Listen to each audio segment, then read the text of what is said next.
अस्सलाम वालेकुम। हम केमिस्ट्री 10th का केमिकल इक्विलिब्रियम चैप्टर स्टार्ट कर रहे हैं और आज हमारा फर्स्ट लेक्चर है जिसका हमारा टॉपिक है reversible reaction and dynamic equilibrium.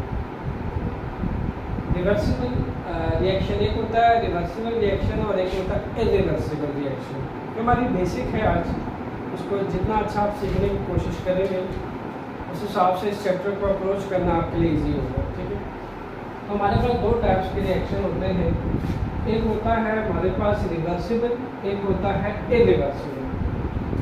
Reversible से मुराद ये है कि जैसे नाम से जाहिर है एक ऐसा रिएक्शन जिसका रिवर्स होना, बैक आना पॉसिबल हो। ठीक है, इरिवर्सिबल मतलब जिसका बैक आना पॉसिबल हो, जो रिवर्स ना किया जा सके। एक तो इसका ये मतलब बनता है। और अगर इसको थोड़ा रिएक्शन की फॉर्म में, चूँकि केमिस्ट्री है तो रिएक्शन की फॉर्म में अगर हम इसको देखें तो कैसे बनेगा, जैसा कि फॉर एग्जांपल ये ए है प्लस बी, ये आपके पास रिएक्टेंट है। ठीक है, इनको बोला जाता है रिएक्टेंट। अब जब दो रिएक्टेंट आपस में रिएक्ट करते हैं तो किससे बनते हैं? प्रोडक्ट। दो रिएक्टेंट से कुछ ना कुछ बनेगा ना, प्रोडक्ट बनेगा। क्या ख्याल है? केमिस्ट्री में दो चीज़ें क्यों रिएक्ट करती हैं? दे फॉर्म सम प्रोडक्ट, इसलिए रिएक्ट करती हैं। इन दोनों ने रिएक्ट किया, जब हमने इसको फॉरवर्ड किया तो किससे कुछ बना? C plus D. ठीक है, अब रिवर्सिबल रिएक्शन ये कहता है कि इसी C प्लस डी से, यानी कि जो प्रोडक्ट है, ठीक है, जो प्रोडक्ट है इसी C प्लस डी से वापस क्या बनाया जा सकता है? रिएक्टेंट बनाया जा सकता है, यानी इसका रिवर्स भी पॉसिबल है। अगर हम इसको बैक पे चले जाएं वापस, तो C प्लस डी से वापस जब हम A प्लस बी बना सकें, इसको कहते हैं रिवर्सिबल रिएक्शन। अगर मैं इसके रिएक्शन की लैंग्वेज में लिखूं तो A प्लस बी जब बनता है C प्लस डी, इसको हम कहते हैं फॉरवर्ड रिएक्शन। फिर C प्लस डी से वापस जब A प्लस बी बनता है, इसको हम कहते हैं रिवर्स रिएक्शन या बैकवर्ड रिएक्शन। तो हम यूँ कह सकते हैं कि रिवर्स रिएक्शन ऐसा होता है जो forward as well as backward जा सके, या फिर जो forward as well as reverse आ सके। ठीक है, तो इसमें ये जो है दिस वन, ये फॉरवर्ड है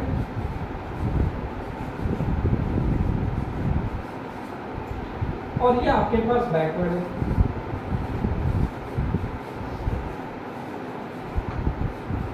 ठीक, यानी क्या कहा, इसके दो स्टेप्स हो सकते हैं। स्टेप नंबर 1, आप A प्लस बी से क्या बना सकते हो? आप A प्लस बी से C प्लस डी बना सकते हैं, और इसी तरीके से आप C प्लस डी से वापस क्या बना सकते हैं? A plus B. ठीक, इसको बोला कि ये क्या है? ये फॉरवर्ड रिएक्शन है।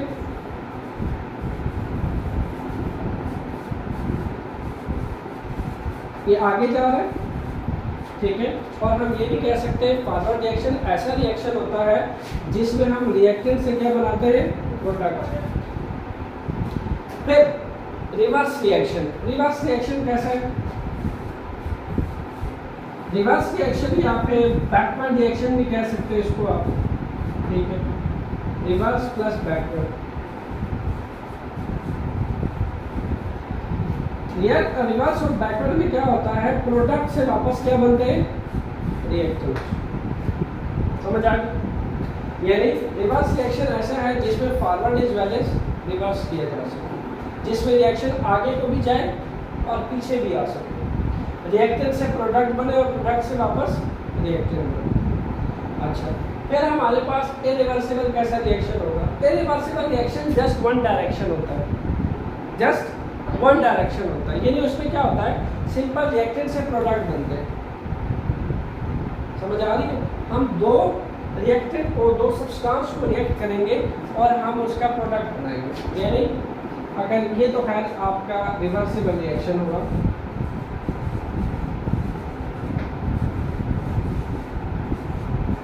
Reversible reaction. और आपका जो इरिवर्सिबल रिएक्शन है वो जस्ट एक मोड में होता है, एक डायरेक्शन में होता है, यानी वहाँ पे सिर्फ जो है आपके पास रिएक्टेंट से बनते हैं प्रोडक्ट।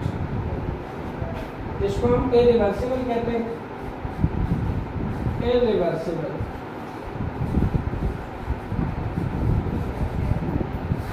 इरिवर्सिबल में क्या होता है कि हम a प्लस बी, ठीक है, इसे हम क्या बना सकते हैं c प्लस डी।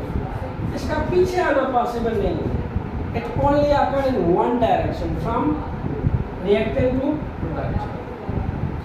ये नहीं हो सकता कि मैं c प्लस डी को किसी तरीके से a प्लस बी बनाने के लिए मजबूर करूँ, ऐसा नहीं होता। ये एक डायरेक्शन में होता है, ये सिर्फ r से p तक जा सकता है।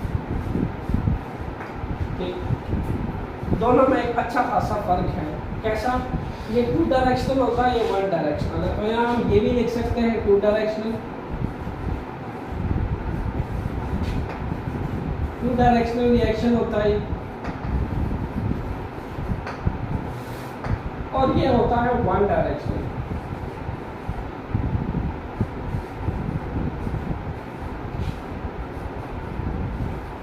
फिर एक और बहुत बड़ा डिफरेंस है। कौन सा? मतलब जो आपका रिवर्सिबल रिएक्शन है, after each and every small steps, हर छोटे स्टेप के बाद इक्विलिब्रियम में होता है।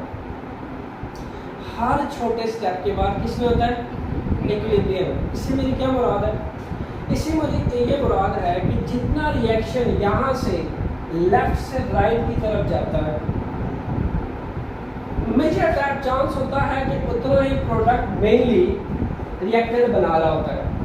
जितने रिएक्टेंट मिलके प्रोडक्ट बनाते हैं और प्रोडक्ट उतने ही मिलके जब रिएक्टेंट बनाएंगे तो टोटल अमाउंट ऑफ कंसंट्रेशन क्या होगा?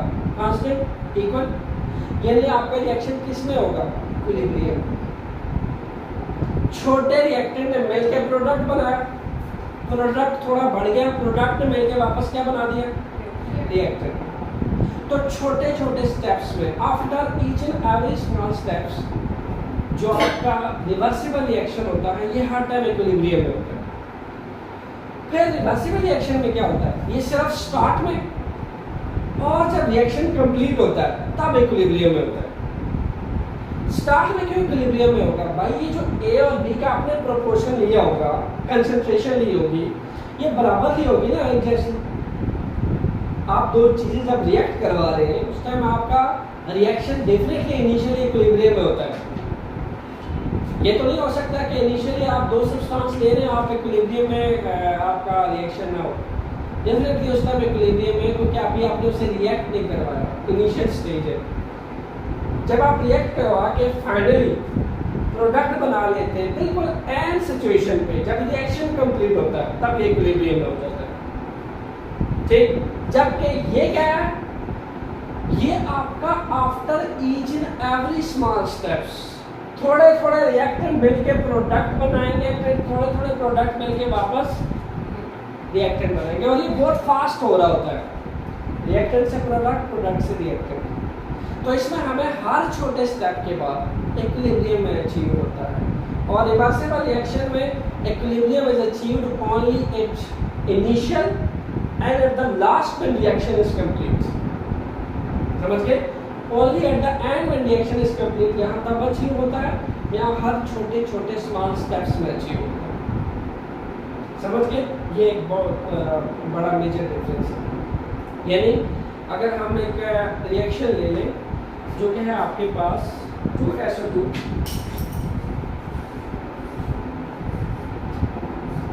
प्लस O2, ये आपका एक रिवर्सिबल रिएक्शन है, स्टैंड फॉर 2SO3।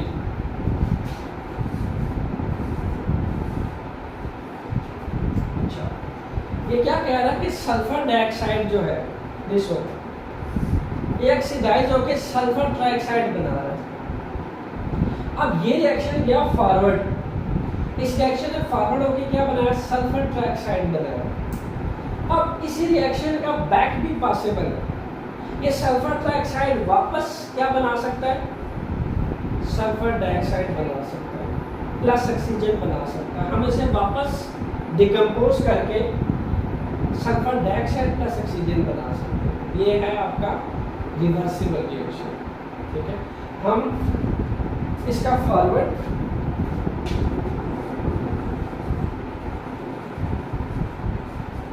और इसका रिवर्स दोनों पॉसिबल। रिवर्स को हम बैकवर्ड भी कहते हैं, यानी अगर मैं इसका फॉरवर्ड रिएक्शन लिखूं तो क्या लिखा जाएगा? फॉरवर्ड में सिंपली हम क्या करेंगे, सल्फर डाइऑक्साइड को ऑक्सीडाइज करवाएंगे। एड ऑफ ऑक्सीजन क्या होता है? ऑक्सीडेशन। सल्फर डाइऑक्साइड ऑक्सीडाइज होकर क्या बना लेगा? सल्फर डाइऑक्साइड बना लेगा। ठीक, अब इसी रिएक्शन का बैक, यानी मैं अगर इसको डिकम्पोज करूँ, इसको तोड़ूँ, स्प्लिट हो जाएगा किस में? वापस सल्फर डाइऑक्साइड और ऑक्सीजन में। यानी इसका अगर मैं रिवर्स लिखूँ या बैकवर्ड लिखूँ, क्या लिखा जाएगा? 2SO2 plus O2। ये आपका, आप ऐसे लिखें या फिर ऐसे लिखें, दोनों तरह से लिखें, 2SO3। ये इसका रिवर्स भी कर सकते हैं। ठीक है, आप इसको यहाँ लेके यहाँ इसको लिखना चाहते हैं तब भी ठीक है, ऐसे लिखना चाहें तब भी ठीक है। बैकवर्ड फॉरवर्ड, ये 2 डायरेक्शनल रिएक्शन है। फिर इसके ऊपर जो आपको नज़र आते हैं ऊपर V2A5 लिखा हुआ, जब ये फॉरवर्ड जा रहा होता है, V2O5। स्टूडेंट्स, ये है वेनेडियम पेंटॉक्साइड, इसको कहते हैं कैटलिस्ट। कैटलिस्ट हम क्यों इस्तेमाल करते हैं? कुछ रिएक्शंस होते हैं जो बड़े लॉन्ग टाइम होते हैं, लॉन्ग टाइम टेकन होते हैं। अब हम चाहते हैं कि वो रिएक्शन ज़्यादा टाइम ना ले, ज़रा जल्दी हो जाए, कम टाइम में हो जाए, तो हम क्या करते हैं, उसमें कैटलिस्ट डालते हैं। तो हमने ऐसा कैटलिस्ट इसमें यूज़ किया जा रहा है V2O5, this is known as vanadium pentoxide. So अगर आपसे पेपर में पूछा जाए व्हाई वी यूज कैटलिस्ट, आप क्या कह सकते हैं? Some reaction are time taken reaction, they take a large time to react with each other and product is form. ठीक है, so to make shortage of time we add catalyst in a reaction. ठीक है, जब हम catalyst reaction में add करते हैं तो वहाँ टाइम कम लगता है, रिएक्टेंट से प्रोडक्ट बनते हैं। फिर जब ये बैक पे आता है तो फिजिकल कंडीशन देखिए, 450 सेल्सियस डिग्री और 200 केटीएम। देखो इसको समझो, जब सल्फर ट्राइऑक्साइड को 200 एटमॉस्फेरिक प्रेशर पे लेके जाए हम और 450 सेल्सियस डिग्री टेम्परेचर पे लेके जाए, तो सल्फर ट्राइऑक्साइड वापस डिकम्पोज हो जाता है। डिकम्पोज मतलब स्प्लिट हो जाता है, टूट जाता है। ऐसा huge temperature, look 450 Celsius degree. तो जब ये टूटता है तो इसे वापस क्या बन जाते हैं? रिएक्टेंट। यहाँ हमने रिएक्टेंट से प्रोडक्ट बनाए, रिवर्स होते हुए हमने इसको हाई टेम्परेचर और हाई एटमॉस्फेयर, हाई प्रेशर पे लेके गए। जब हम इसको हाई प्रेशर और हाई टेम्परेचर पे लेके गए वापस, इसे प्रोडक्ट से रिएक्टेंट बना। फॉरवर्ड करने के लिए आपने कैटलिस्ट डाला, रिवर्स करने के लिए आपने इसकी रिएक्शन की फिजिकल कंडीशंस को चेंज किया। ये जो होती है ना, ये फिजिकल कंडीशन कहलाती है। तो यानी अगर मैं आपसे एक शॉर्ट क्वेश्चन पूछूं, what is the physical conditions for that reaction when we want to get sulfur trioxide decomposed into sulfur dioxide and oxygen? Yeah, what is the physical condition for the decomposition of sulfur trioxide? तो physical condition क्या है?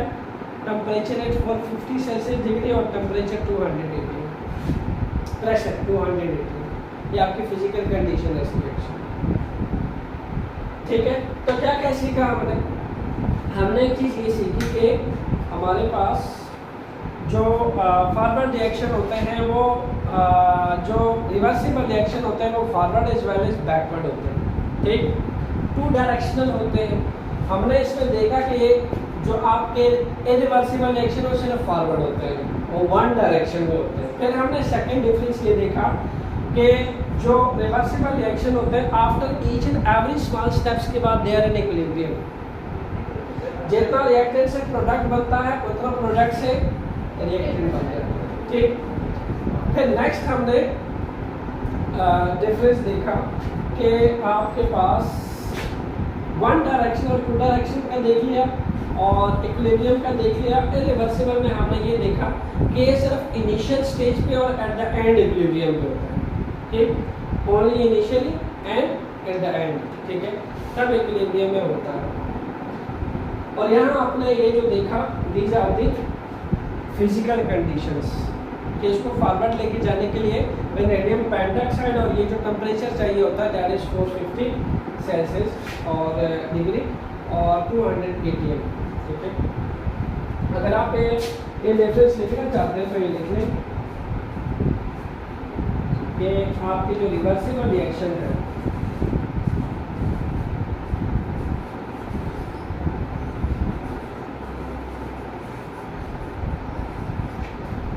Are at equilibrium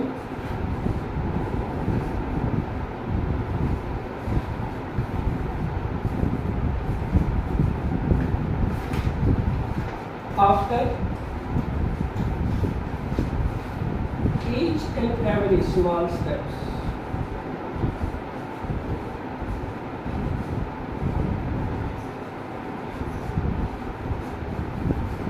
small steps क्यों बोला?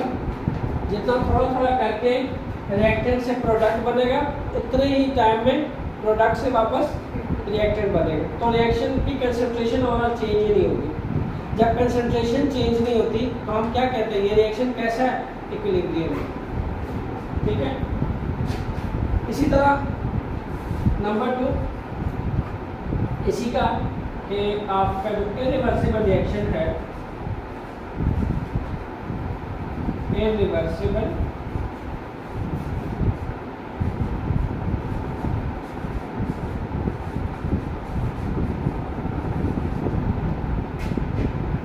और equilibrium